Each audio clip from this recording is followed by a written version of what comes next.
naputol. Kaya ayaw na umandar. Sana ano no, hindi siya butasan no.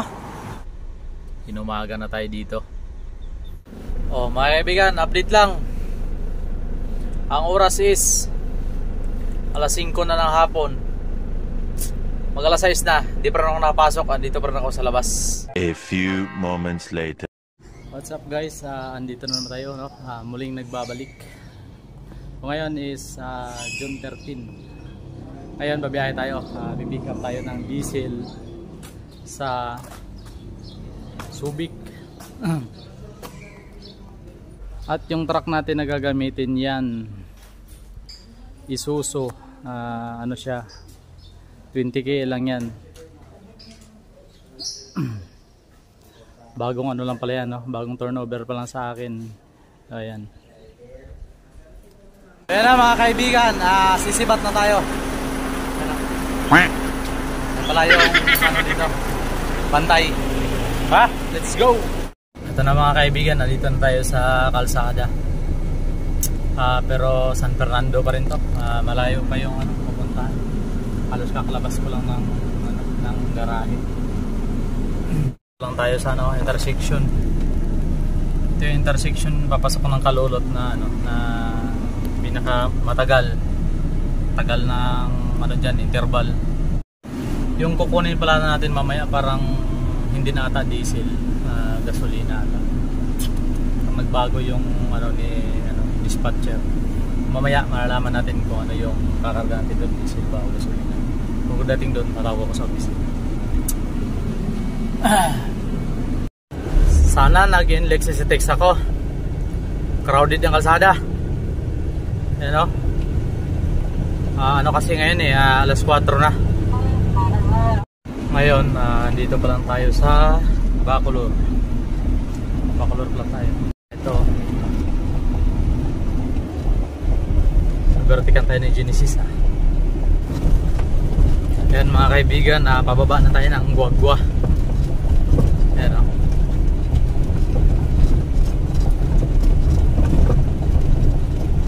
Malapit na tayo sa ano, Kapihan. Uso sa mga tracking sa Mindanao yung ano, yung Kapihan. Viral na viral sa ano yung Kapihan ngayon. Pero dito rin marami ng Kapihan dito. Ayan o. Ayan, Kapihan lahat yan. Yan.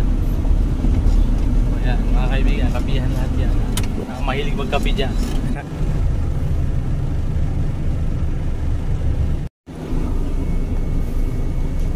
Guagua pa lang. Kanina pa tayong Guagua. Ano? Kaliwa, Guagua.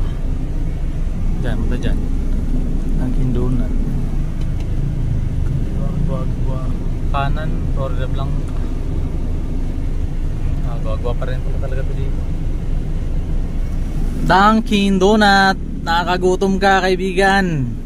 Nagugutom ako sa'yo Pwede na.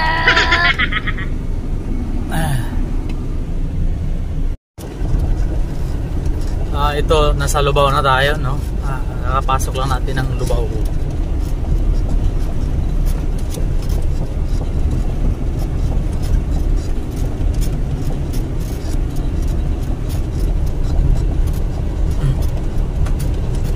Nasaan na tayo?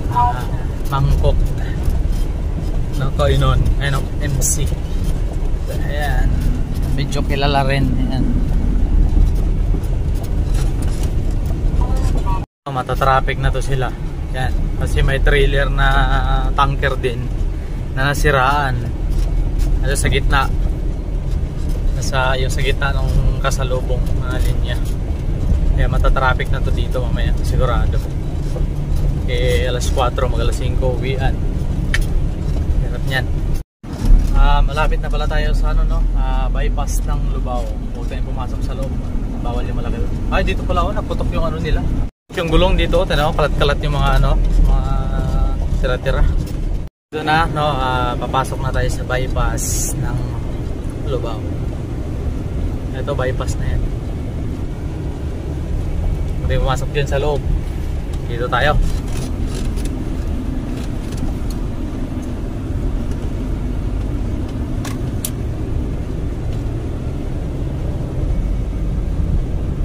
Kasama pala namin na tanker driver din, si Balindres. Sakto ngayon, no, bago ako pumasok diyan sa nasa lubong ko. Siguro kargado na 'yun. Hindi ko lang sure kung diesel o di kaya gasolina yung pick-up na kinuha. At di ko rin sure kung nasa saan siya kumuha, sa Subic ba or sa Limay. Pero ako ngayon, Subic yung kuha ko, yung pick-up. Kakalampas lang natin ng Prader dito sa Lubao. At ito na ata yung arko ng ng Bataan. Arko ng Pampanga at saka Bataan.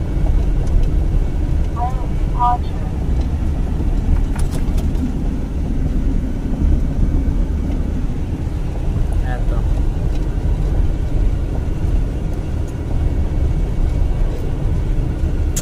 Hirap lang talaga, walang busina yung truck.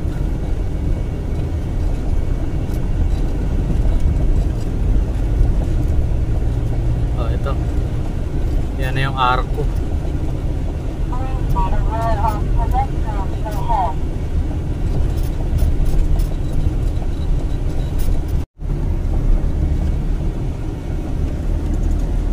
Dito na po tayo sa Layak.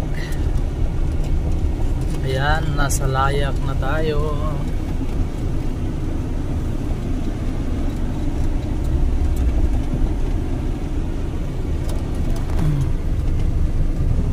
Kaya butang din ang lubihan. Yan. Boulevard to First Line of Defense. Ayan o. Handal yung Bataan, tapos pagka mamaya kakanan tayo, papasok na EasyTex. Pero hahanap muna tayo ng Magikasan at magpahangin ng gulong kasi alanganin yung hangin ng gulong. Medyo traffic dito ngayon. Maraming crowded. Ayan mga kaibigan, nandito tayo sa harap ng LTO dito sa Orane, no? Huminto lang ako dito saglit para maghanap na Gcash at saka pahangin ng gulong. Minto muna ako saglit. Pero bad news, no? Paghinto ng truck, pinatay ko, tapos nung pinandar ko, ayaw nang umandar. So, mamaya pakita ko sa inyo kung bakit. Papakita ko sa inyo yung paligid dito. Ayan na yung LTO, no? Diyan ako dati nagtrabaho sa driving school dyan sa loob niyan. So ayan, ito na yung highway. Yan. At ito yung truck na gamit ko, pero bad news. So pakita ko sa inyo yung nadali. So ito ayan. Naputol yung terminal, yung pangami sa terminal. May naputol yan. Ito. Yan. Kaya ayaw na umandar.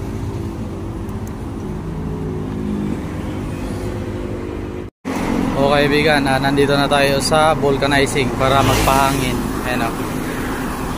Yung battery, tinalian ko na lang dito sa loob. Hindi ko na naipakita, tinalian ko na lang na alambre dito. Tinalian ko na lang na alambre. Yan, kaya umandar siya ulit. Kanina ayaw na umandar eh. Ayan yung 1 Bataan. Si kuya pala itong naghahangin. Ano pala to? Kilala ko to dati pa. Panginan to, panginan yon, pati yung harap, panginan na rin.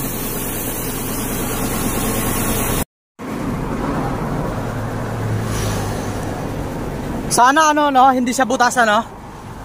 Kasi kung butas, okay, mahirap. Vulcanize. Tingnan natin mamaya kung sakaling may butas talaga o wala.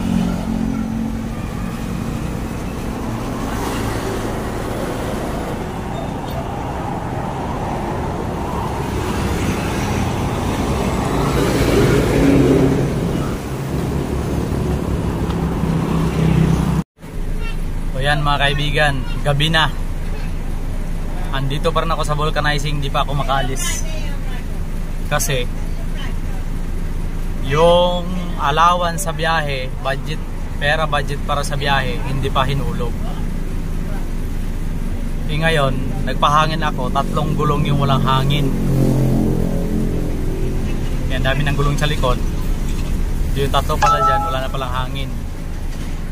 O ayan, kaya hindi pa ako makaalis-alis papuntang Subic kasi tawag dito, wala pa yung pambayad sa vulcanizing. Dito pala tayo ngayon sa vulcanizing sa may tapat ng Juan Bataan, Doña Rani. At ayan, nag-text na si Ma'am Pay. Ngayon, tingnan ko muna kung para makabayad ako dito at makalis na naman. So kaibigan, ito na kakapasok lang natin ng EasyTex. Ilang minutes na lang to, siguro mga 25 minutes, 30 minutes. Ando na ako sa pagtimikapan ng diesel. Ito na, malapit na tayo sa toll gate ng Tipo.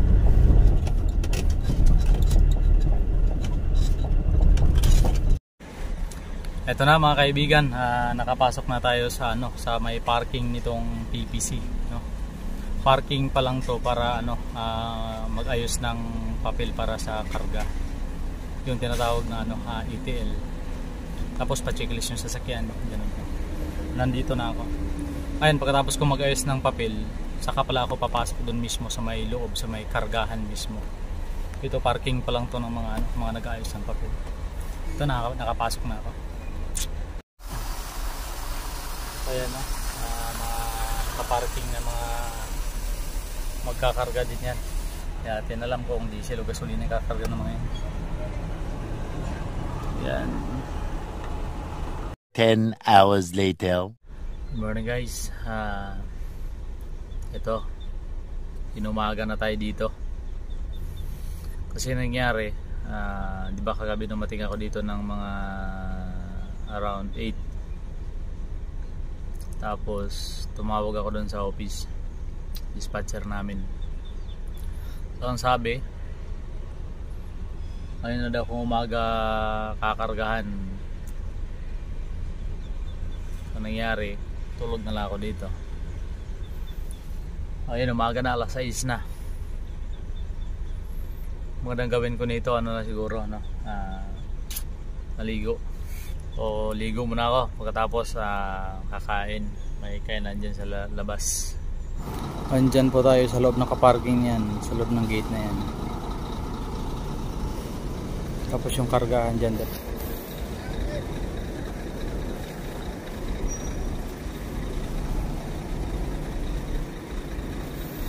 Tapos yung kainan dito, nandyan sa unahan.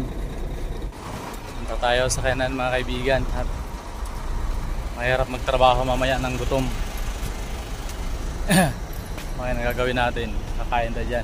Tapos para kung papasukin man tayo para pag magkarga na, hirap kasi gumalaw pag gutom eh. Subok ko na dito yan. Yan yung kainan. Tapos ayan yung mga parking. Yung sa pinakagilid yun yung gamit ko.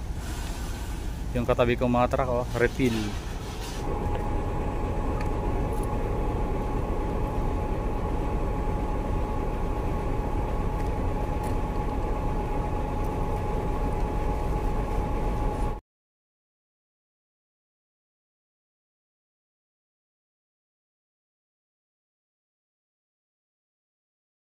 So yan mga kaibigan, tapos na tayong kumain, nakakain na ako.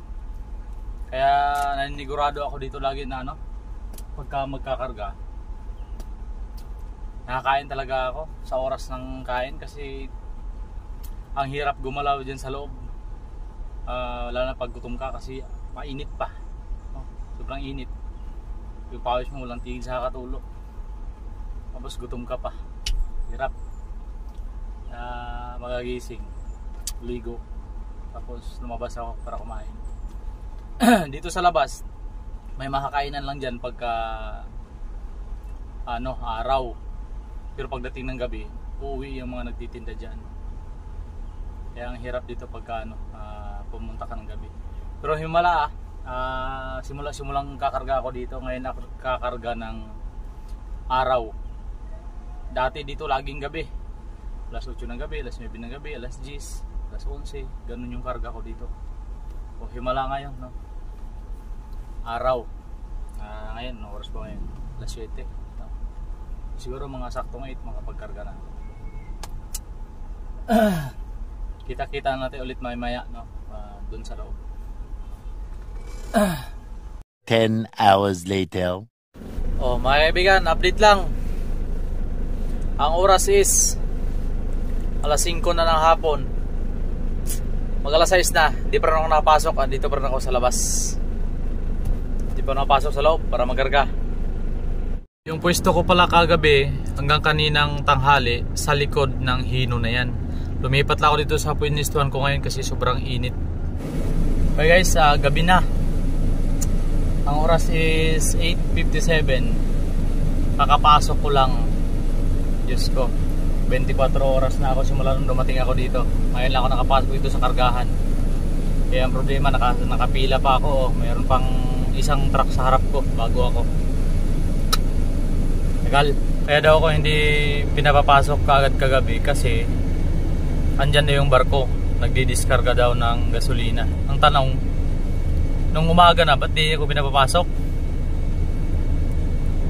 Tapos pinapasok ako ngayon lang. Hindi ko alam bakit. Diyos ko, anong oras na. At natakpan lang tayo no, ng truck na yan. No? Yung hiliran na yan, pagkakargahan. Yan. Yan. Hanggang dulo yan, mahaba yan. O, may truck pa sa harap ko, nakabila. Natapos yan bago pa ako.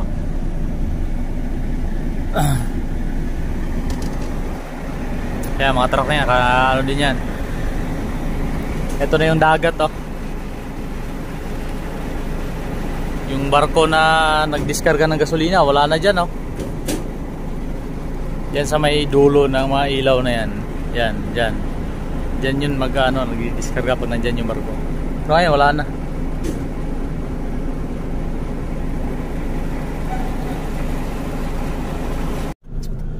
Okay mga kaibigan, nakalabas na tayo ng ng depo. Kargado na tayo ng ng unleaded. 20,000 liter yung karga natin. O pauwi na tayo. Ito na guys, gumagapang na tayo sa pahon. Sinisigsag ko, hindi kayang diretsuhin eh.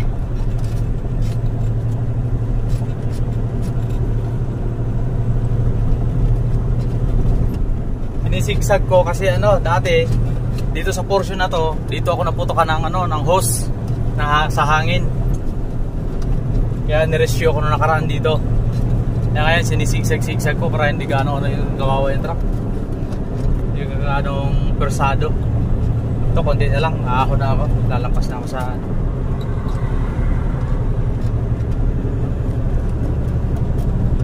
Dito na tayo sa tunnel tunnel.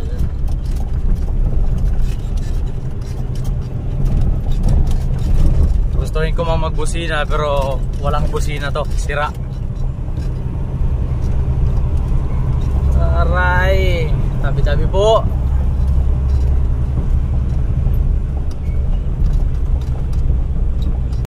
Ay, bukas yung palengke palengke bukas. Aray! Aray! Ayan mga kaibigan, nakarating na tayo, no? Ano oras na pre? Putik, alaw na pala.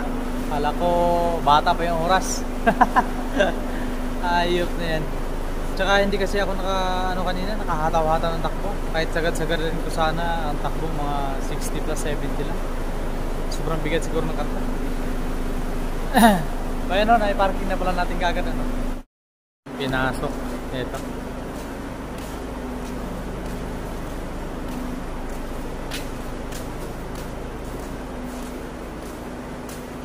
Ayan yung gate.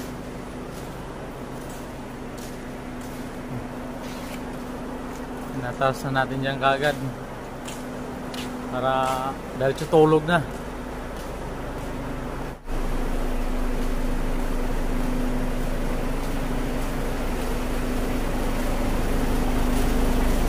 aakyat para patayin.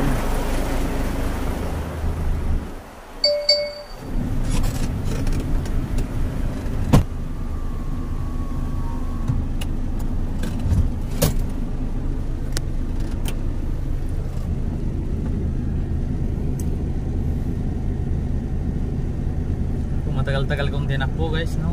Ilang oras, last one siya umalis doon, 2 oras. Bigat kasi nakarga, punong-puno ng ano, ng gasolina. Kabagal. So guys, hanggang dito na lang yung video na to. Magkita-kita tayo ulit sa mga susunod ko pang video.